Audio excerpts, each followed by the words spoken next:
Alright, what's up everybody? We're back with a little bit of a different video today. We're just a few days away from the chess.com Invitational in Florida, which I will at a minimum be attending. I think I'm currently number 3 on the wait list actually playing it. But in honor of that event, we're doing a little chess and disc golf training today. So the idea is that I've got chess puzzles pulled up. I'm going to do 9 puzzles. They're in the 2500 to 2800 range, as you can see here. I get a minute and a half to solve each one. Every puzzle that I get right out of those 9 is going to be 1 mulligan. After we're done with the 9 puzzles, we're going to clip over to me doing field work. I'm going to be working on some up shots. I've got 18 different shots I'm going to throw, trying to land within a 25-foot circle around a target. And each puzzle that I get right will be 1 mulligan towards hitting the target every single time. So the idea is to land all shots within the target with using the mulligans that I earned from the puzzles. So this is my idea to kind of combine chess and disc golf into a single video. And yeah, let's jump into it.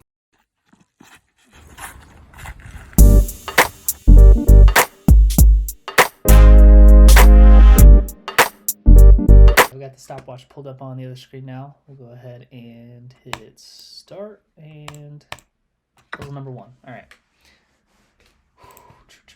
Okay, so we have queen check. Check again. Chasing the king quite a bit there, but I don't know if that's leading to something. But I'm also not seeing another option.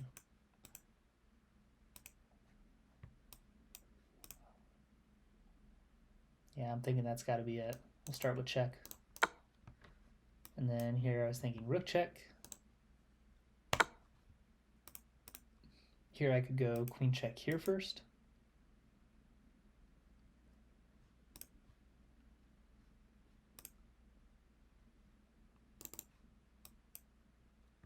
Or actually, am I supposed to take g7 and threaten mate? Queen here kind of stops that. Okay, so queen check here. And then that's not quite mate because the king escapes.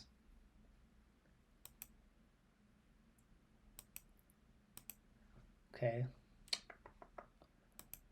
Take here. Takes threatening mate, queen here. Maybe I just drop back. Yeah, okay. Okay, 1 for 1. Let me reset. Okay. Puzzle number 2. Okay, here it doesn't seem like I have much of a choice between, it's really one of these 2 moves. I'm not really sure which one is better here. I guess definitely this one, so I don't give him that. Yep. Okay.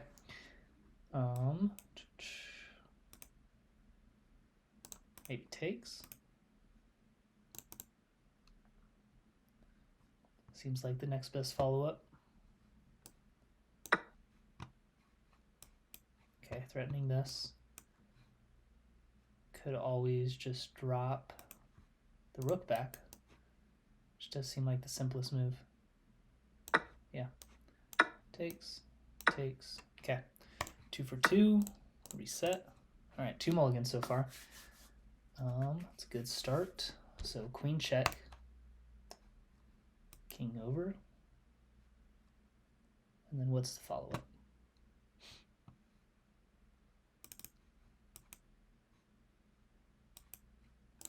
I don't think any of these moves are great.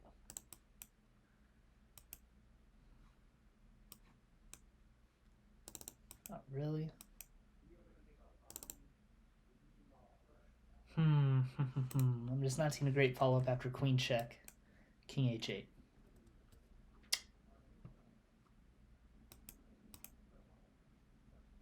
I could come just take the pawn, threatening knight here. So I'm thinking just takes on d5, threatening the knight fork. That doesn't work.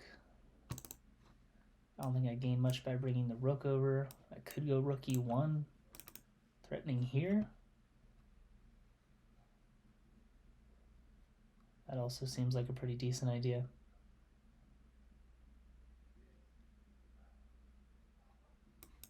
So I'm between queen takes, 10 seconds, rook e1.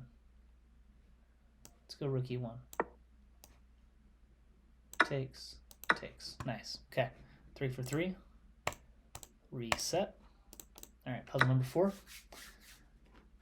Pretty good start so far. It's going better than I thought it would. Takes. Maybe queen e4 first.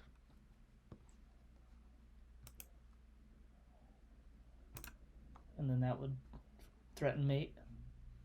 I think so. Just sacks the queen. All right. Good start. We're going to have all kinds of mulligans. 4 for 4. Start the stopwatch. Okay, number 5. Ooh. So queen d8, obviously white just promotes. So I'm thinking queen c6 pins the pawn, assuming black or white goes b8. Okay, so actually I think it's going to be queen d5, because if white pushes this pawn, I don't care.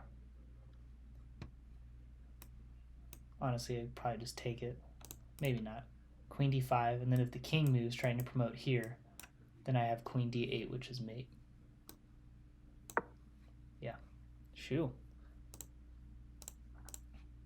Man, Philbrook's going to be easy. I was thinking this was going to be a little bit harder. Do the stopwatch. Okay, number 6.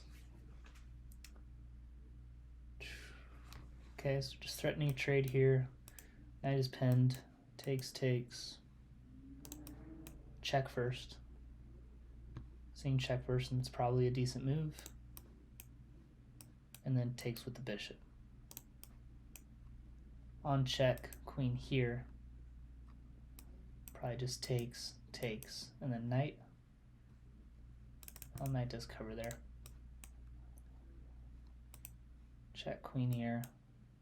Because then if I just take the bishop, then knight's hit many, many times. I'm going to start with this. It's a move I was expecting. Now what is the follow-up? I think it's bishop takes, because then on queen takes here, after all the trades, I am hitting the knight with the pawn at the end. I think so. Interesting. Yeah, okay. Happened in a different order, but got that one 15 seconds early. We'll reset, hit start again. All right, 6 for 6. Can we finish perfect?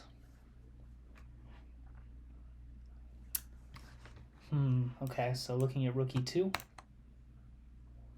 to hit this pawn, bishop here, takes, takes.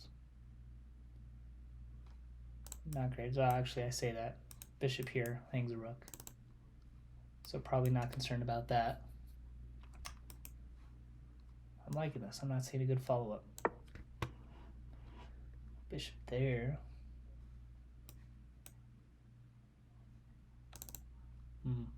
Yep. Okay. Check. So on check here, king has to drop back.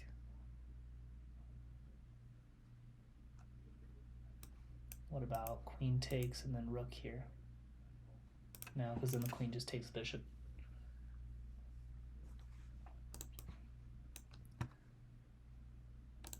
Queen takes, king takes, queen takes, all right, takes, bishop takes, king back, and then here,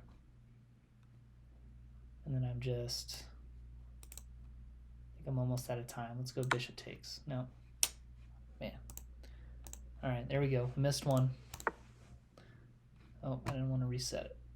I'll just do the wrong one again. All right, start the stopwatch. All right, puzzle number 8, I think. Yep.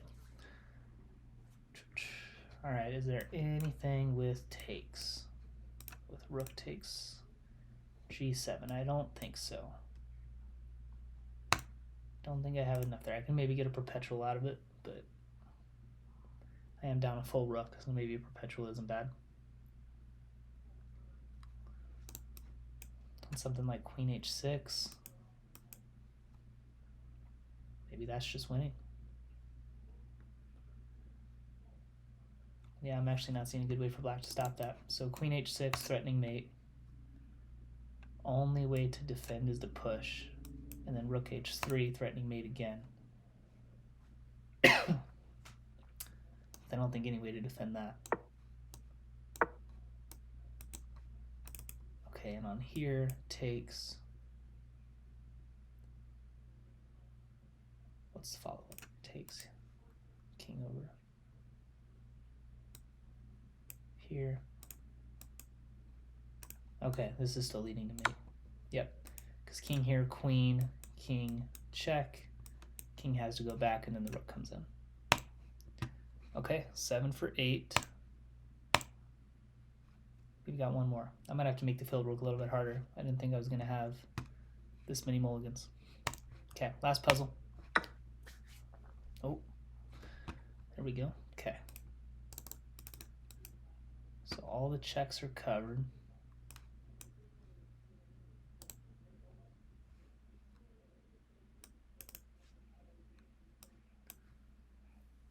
Takes the queen, takes. Materials even at that point. Which doesn't feel ideal.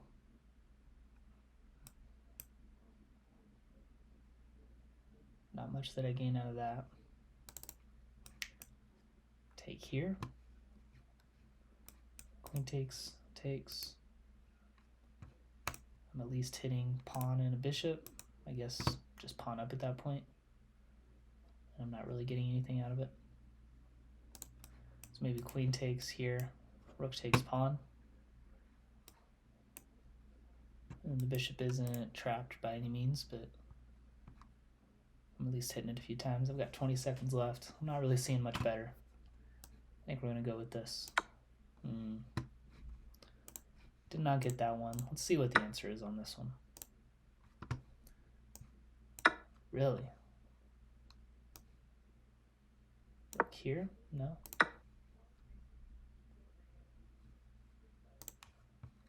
Push the pawn. Wow. And then king takes rook here, king here.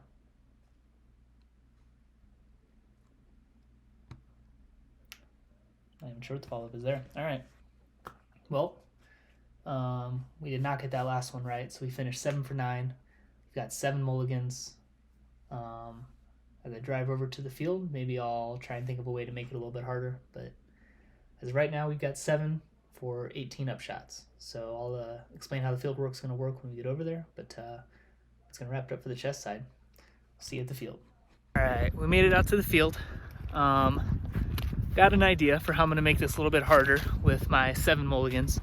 So originally the idea was that I was going to start the target at 100 feet away, move it back in 50-foot increments to 350 feet, which is going to be 6 stations, and I was going to throw 3 shots from each distance.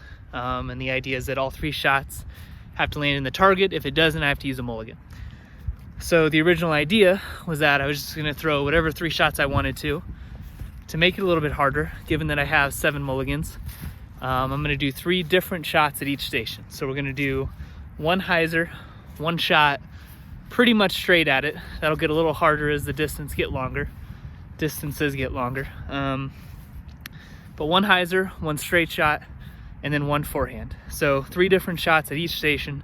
We have the 7 mulligans, so ideally this isn't too hard. It is a little breezy though, so we'll see. It might get interesting, but I'm gonna set the camera up. I'm gonna put a disc in the center of some other discs.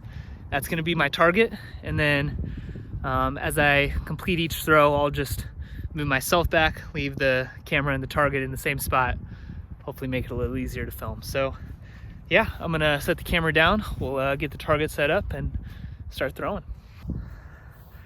All right, so real quick, this is our target. This white one right here is the center, and then kind of hard to tell, but we've got 4 discs. There is a light green one over there and one to the right. So it's got to land basically inside of those 4 corners. I can pretty much go remove that white one. So we'll do that. I'll back the camera up a little bit, and then I'm gonna head that way and start throwing. Let's jump into it.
Well, that is gonna wrap it up for the field work. I think I kind of lost count during it in terms of how many mulligans I used, but I want to say that was 7 on the dot. So I'll have a counter on the video so you guys already know whether that's the case or not. But if it is, it seems like I made this exactly as difficult as it needed to be, which is a little annoying because it really shouldn't have been that hard. But did have a headwind the whole time, so I'll use that as my excuse.